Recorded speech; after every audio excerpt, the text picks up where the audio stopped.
जय हिंद दोस्तों, कैसे हो आप लोग। आशा करता हूँ आप लोग अच्छे होंगे। जैसा कि आप जो ये स्क्रीन पर देख रहे हो, यह पेपर एसएससी जीडी का प्रीवियस ईयर का पेपर है। यानी 2024 में जो आपके एसएससी जीडी के एग्जाम हुए उसका सभी शिफ्टों का आंसर की है।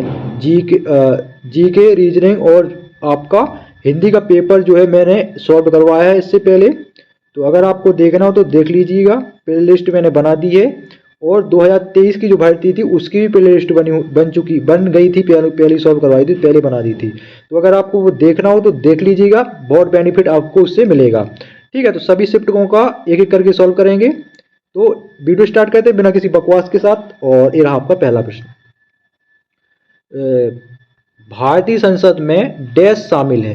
तो भारतीय संसद में जो है राष्ट्रपति और दोनों सदन, लोकसभा और राज्यसभा दोनों शामिल है। ठीक है, संसद में कौन है? राष्ट्रपति और दोनों सदन। और दोनों सदन में कौन आती है? लोकसभा और राज्यसभा। अगला प्रश्न देखें।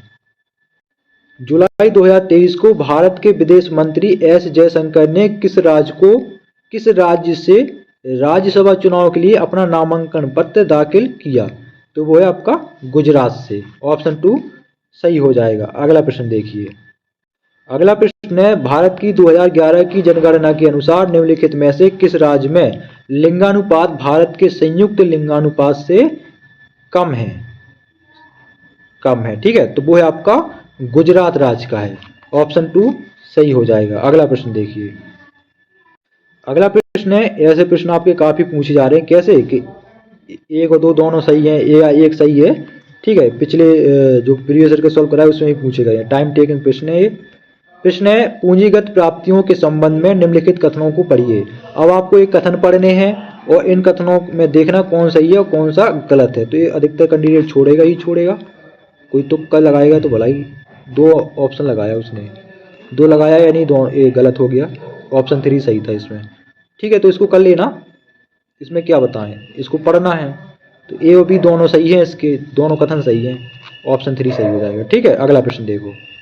अगला प्रश्न है, निम्नलिखित में से किसे भारतीय पुनः जागरण के जनक के रूप में जाना जाता है और जिन्होंने बंगाल पुनः जागरण आंदोलन में महत्वपूर्ण भूमिका निभाई थी? राजा राम मोहन राय राइट आंसर होगा। सती प्रथा का अंत भी इन्होंने किया था। ठीक है, और ये जो प्रश्न है आपका कई बार पूछा गया लेकिन घुमा फिरा के पूछता है। ठीक है, अगला प्रश्न देखिए।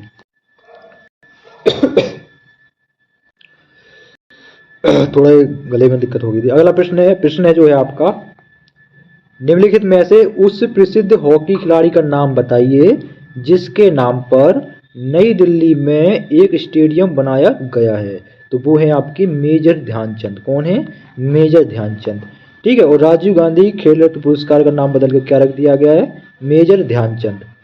अगला प्रश्न है, ऐसे प्रश्न बहुत पूछे जाते हैं। प्रश्न है, निम्नलिखित में से किस प्रतिष्ठित भारतीय शास्त्रीय गायक जिन्हें अक्सर मेवाती मेट्रो के नाम से भी जाना जाता है को ख्याल गायन में उनके महारत और रागों के प्रति उनके अभिनव दृष्टिकोण के लिए पहचाना जाता है? तो वो है पंडित जसराज। तबला से संबंधित है ये। अगला प्रश्न है, कर्नाटक की किस नृत्य शैली में पुरुषों के गले में बड़े ढोल लटकाए जाते हैं और यह अपने धार्मिक और युद्ध उत्साह के लिए जाना जाता है? तो वो है आपका डोलू कुनीठा। ऑप्शन 3 सही हो जाएगा। अगला प्रश्न देखिए। अगला प्रश्न है आपका, डोबे राइनर के तृकों में कितने तृकों का उल्लेख किया गया था? 4 का। ऑप्शन 3 सही हो जाएगा। अगला प्रश्न है, गिद्दा नृत्य का संबंध मुख्य रूप से किस राज्य से है? पंजाब राज्य से है। ठीक है, ऐसे प्रश्न आपके पूछ। अगला प्रश्न है, मोमा दास निम्नलिखित में से कौन सा खेल खेलती हैं? तो ये आपका टेबल टेनिस खेलती हैं। कौन सा खेल खेलती हैं? टेबल टेनिस खेलती हैं। अगला प्रश्न है, 2011 की भारतीय जनगणना के अनुसार दिए गए विकल्पों में से भारत का सबसे कम साक्षर राज्य कौन सा है? तो वो है बिहार है। ठीक है, विकल्प के अनुसार बताना था। अगला प्रश्न है, महिला एवं बाल विकास मंत्रालय द्वारा आयोजित पोषण पखवाड़ा 2023 का केंद्रीय विषय क्या है? तो वो है आपका पोषण सुरक्षा के लिए मोटा अनाज। अगला प्रश्न है, त्रिशूर पूरम किस भारतीय राज्य में मनाया जाने वाला एक एक प्रसिद्ध मंदिर उत्सव है जो विस्तृत जुलूसों और आतिशबाजी प्रदर्शन के लिए जाना जाता है। तो जो आपका त्रिशूर परम है ये आपका केरल राज्य का है। अगला प्रश्न देखिए। अगला प्रश्न है खिलाड़ी और उनसे संबंधित खेल का निम्नलिखित में से कौन सा युग में सही है? तो स्मृति मंथाना क्या हॉकी खेलती? नहीं। ज्योति एराजी क्रिकेट खेलती? नहीं। तो दोनों ही गलत हैं। अगला प्रश्न है डैश शहर कच्छ के रण में खादिर बेत पर स्थित है जहां ताजा पानी और उपजाऊ मिट्टी थी।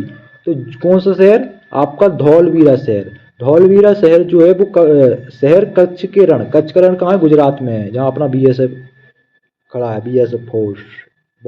हरित क्रांति और पंचवर्षीय योजना से प्रश्न देखो बनते ही बनते हैं एसएससी जीडी में। प्रश्न है हरित क्रांति शब्द 1950 और 1960 के दशक के दौरान मैक्सिको में अंतर्राष्ट्रीय मक्का और गेहूं सुधार केंद्र और देश में अंतर्राष्ट्रीय चावल अनुसंधान संस्थान में किसी विशेषज्ञों की एक टीम द्वारा विकसित की गई नई किसी तकनीकी को कहा जाता है। तो यह है आपका यहाँ पर जो है और फिलीपींस में। तो ऑप्शन 1 आपका सही हो जाएगा, फिलीपींस में अंतर्राष्ट्रीय चावल अनुसंधान। ठीक है, अगला प्रश्न देखिए। अगला प्रश्न है निम्नलिखित में से कौन सा भारत में संवैधानिक निकायों का एक उदाहरण है? तो वो है आपका भारत निर्वाचन आयोग यानी इलेक्शन कमीशन ऑफ। अगला प्रश्न है आपका घाटे में कटौती के बारे में निम्नलिखित कथनों को पढ़िए। पहला है आपका करों में वृद्धि अथवा व्यय में कटौती से सरकारी घाटे में कमी की जा सकती है, बिल्कुल सही। दूसरा है भारत में सरकार कर राजस्व में वृद्धि करने के लिए प्रत्यक्ष करों पर अधिक भरोसा करती है, यह सभी आय समूहों को समान रूप से प्रभावित करते हैं, यानी ए भी सही। ए और दोनों कथन आपके सही है। अगला प्रश्न देखिए। अगला और आखिरी प्रश्न है आपका जुलाई 2023 में आधव अर्जुन को भारतीय डैश महासंघ के अध्यक्ष के रूप में चुना गया था।